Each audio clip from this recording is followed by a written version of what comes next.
HSC 26 এখন comeback দিতে না পারলে তুমি হয়তো আর কখনোই কামব্যাক দেওয়ার সুযোগ পাবে না।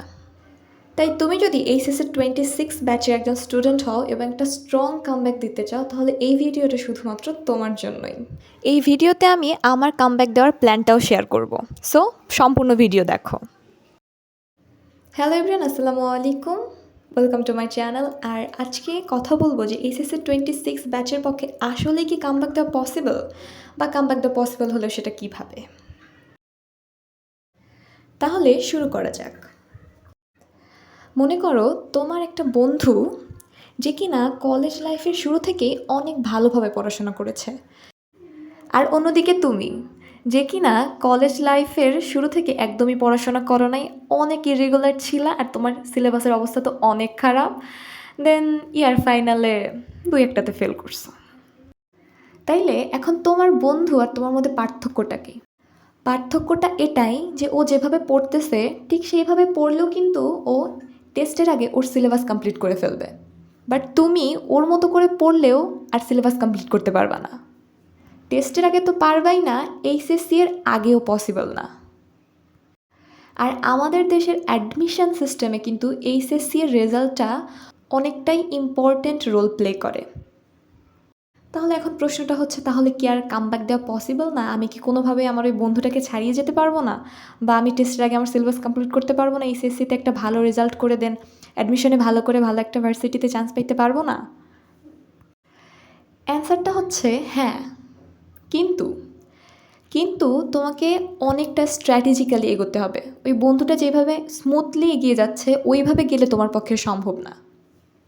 তোমার রাস্তাটা আর ওই ছেলেটার মতো এতটা স্মুথ না। তোমাকে এখন ওই ছেলেটার থেকে ডাবল এফর্ট দেওয়া লাগবে, ডাবল পরিশ্রম করা লাগবে, ডাবল সময় দেওয়া লাগবে।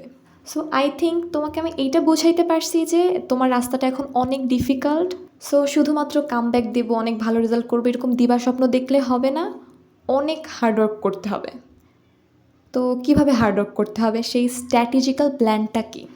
দেখো, আমাদের দেশে এইচএসসির জন্যে 18 মাসের মতো সময় থাকে আমাদের কাছে পড়ার জন্য। তো এই সময়ে একটা স্টুডেন্টকে ফার্স্ট থেকেই, মানে কলেজের শুরু থেকেই অ্যাটলিস্ট সে যদি 4 থেকে 5 ঘন্টা সেলফ স্টাডি করে, কলেজ টিউশন সব কিছু বাদ দিয়ে, অনলাইন অফলাইন সব কিছুতে ক্লাস করা বাদ দিয়ে যদি 3-4 ঘন্টা 4-5 ঘন্টা সে সেলফ স্টাডি করে, তবেই তার পক্ষে সিলেবাস কমপ্লিট করা পসিবল। কিন্তু তুমি আমি কিন্তু একটা বছর 12টা মাস অলরেডি না পড়ে কাটায় ফেলছি। সো আমাদের কাছে আর 8 মাসের মতো টাইম আছে আমাদের ফুল সিলেবাস কমপ্লিট করার জন্য। সো তোমাকে এই 8 মাসের পড়াটা তো পড়তেই হবে, সাথেই তুমি যে 12টা মাস কাটায় আসছো না পড়ে, সেই গ্যাপটাও কিন্তু ফিল আপ করতে হবে। সো তোমার ওই বন্ধু যদি 6 ঘন্টা পড়ে, তোমাকে 12 ঘন্টা পড়তেই হবে। আর আমিও হচ্ছে তাদেরই দলে যারা পুরো একটা বছর কিছুই পড়ে নাই, বাট এখন চাইতেছে একটা কামব্যাক দিতে। তো এক্ষেত্রে আমি আমার প্ল্যানটাই শেয়ার করছি যে আমি কিভাবে আসলে কামব্যাক দেওয়ার প্ল্যানটা করেছি, বা আমার প্ল্যানটা কী। আমার প্ল্যান হচ্ছে যেভাবেই হোক টেস্টের আগে সিলেবাস কমপ্লিট করা, সেটা যেভাবেই হোক, যত সময় দিতে হয়, সারাদিন পড়তে হলে সারাদিন পড়তে হবে, সব কিছু বাদ দিয়ে পড়তে হলেও পড়তে হবে, যেভাবেই হোক সিলেবাস কমপ্লিট করতে হবে। কারণ আমি দেখছি যে আমার হাফ ইয়ারলির পরে হুট করে ইয়ার ফাইনাল চলে আসছে, টাইম কোন জায়গাতে চলে গেছে আমি বুঝতেও পারি নাই। সো এখন আমি ইয়ার ফাইনাল শেষ করে যদি পড়া স্টার্ট না করি, কিছুদিন পরে আমার প্রি টেস্ট, দেন টেস্ট, তারপরে এইচএসসি চলে আসবে। সো আর কিছুই করা হবে না। তাই যেভাবেই হোক টেস্টের আগে আমি আমার সিলেবাস কমপ্লিট করব। আর এর কোনো বিকল্প পথ নাই আমার বা তোমার কাছে।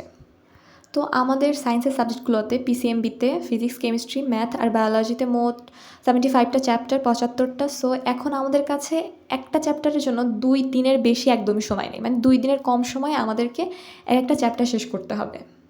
সো আমি 4-5 দিন আগে একটা ভিডিও দিছি যে কেমনে আমি 20 দিনে 15টা চ্যাপ্টার কমপ্লিট করছি। তো আমি সেভাবেই আসলে এগোতে চাইতেছি, কারণ এছাড়া আর কোনো উপায় নাই। এইভাবে করে যেমনিই পড়া হোক, হয়তো আমি পুরো 100% বুঝতে পারতেছি না, বা 100% আমার হয় নাই চ্যাপ্টারটা কমপ্লিট, বাট 80% তো হইছে, এটাই এনাফ। বাট আমি যদি সেই 100% কখন কমপ্লিট করব, দেন আমি অন্য একটা চ্যাপ্টার যাবো, এরকম ভাবি, তো আমার মনে হয় 50%ও কমপ্লিট হবে না। দেন আমি টেস্টে যেয়েও আমার এই ইয়ার ফাইনালের মতোই বাজে অবস্থা হবে। সো যেমনিই হোক আমি চেষ্টা করব 100% কমপ্লিট করার, 100% না হইলে 80% তো হবে, তাই না?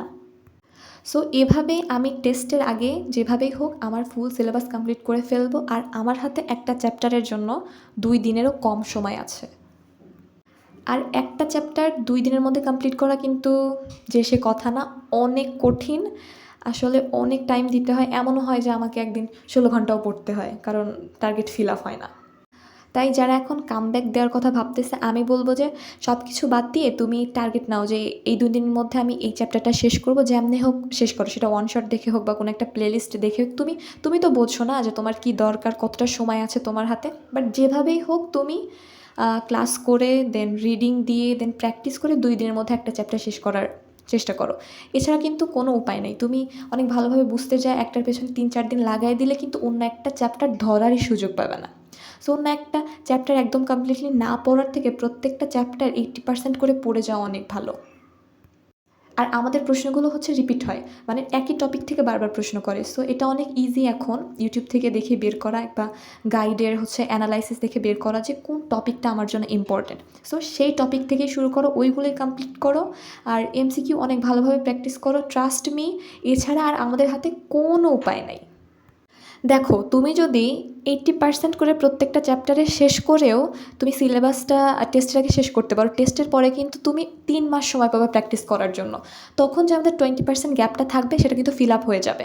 বাট তুমি এখন যদি একটা চ্যাপ্টারের পেছনে এত বেশি সময় লাগাও, অন্যগুলো ধরতেই পারবে না, দেন এইগুলো কিন্তু টেস্টের পরে আর তুমি কমপ্লিট করতে পারবে না।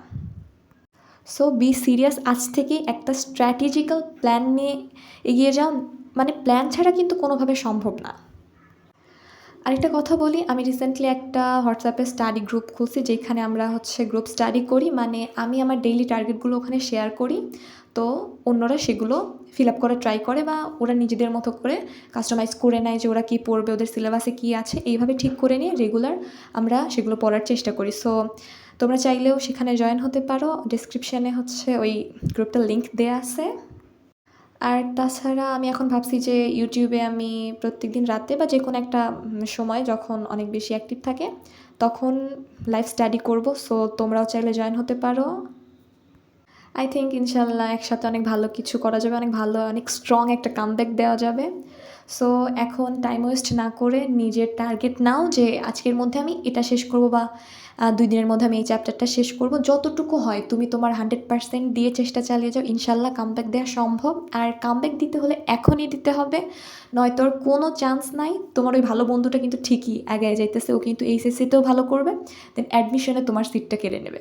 সো যদি ওর কাছে সিটটা দিয়ে দিতে না চাও, হারাইতে না চাও, এখন থেকেই সিরিয়াস হও। Let's grow together. সো আজকের ভিডিওটা মূলত এই জন্যেই যে কামব্যাক দিতে হলে এখনই দিতে হবে, পরে আর তোমার এই সুযোগটা থাকবে না। সো এখন থেকেই স্ট্রংলি কামব্যাক দেওয়ার প্ল্যানটা তৈরি করে এগিয়ে যাও। সো এতক্ষণ সাথে থাকার জন্য ধন্যবাদ। আশা করি যে আমি বুঝাইতে পারছি। ইনশাল্লাহ নেক্সট ভিডিওতে অন্য কোনো টপিক নিয়ে কথা হবে। সেই পর্যন্ত আল্লাহ হাফেজ।